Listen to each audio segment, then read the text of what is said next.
Okay, so we now have the MP, Rupa Huq MP. Rupa? The question on this development plan since 2017 after a 2015 cabinet paper begs is, do the assumptions it was based on then apply now?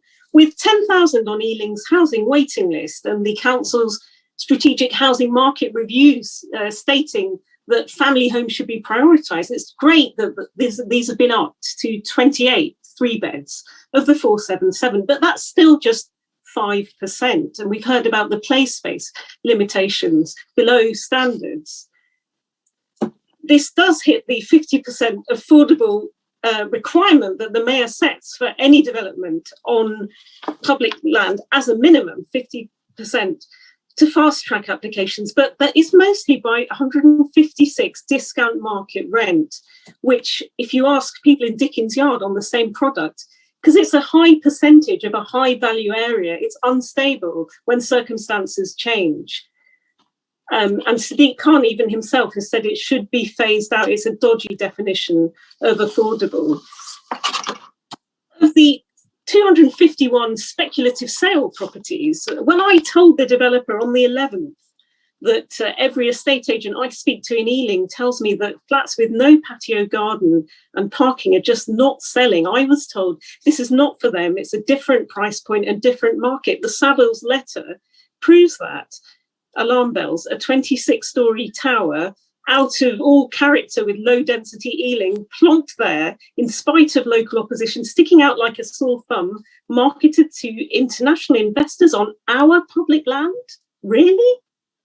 In truth, it's the library and new council offices that are driving all these figures. Number of blocks, dwellings, stories, something that will change Ealing forever. So there is a way, and that is a reconsideration. Is 17,249 square metres of office space still right when every big firm is now downsizing office space, even the Palace of Westminster Parliamentary Estate?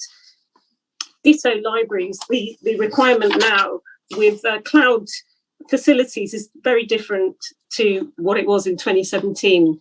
It is folly to assume everything will be as before, with new variants and coronaviruses to come, or to pin everything onto Crossrail as Dickens Yard with its multiple empty properties and unlet retail demonstrates.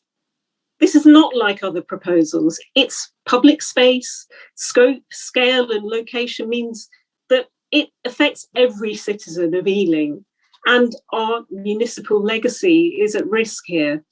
So we've heard about the significant loss of life for Apsley House. They're a statutory consultee and pensioners, a lot of them not able to be among those 2,000 objections. And of the 325 documents, nothing about the carbon emissions generated by construction, which is now a Mayor of London requirement from last week. Look, we can avoid all this less than substantial harm level of loss, and we can still have an exciting library and new offices, but at an appropriate scale. And flexibility, if you ask them in Brent, they've still got swathes of office space, difficult to shift, because commercial companies don't want to come in with a public authority, with the local authority. Or, ask Croydon, where the council went bankrupt after a too ambitious property dabbling.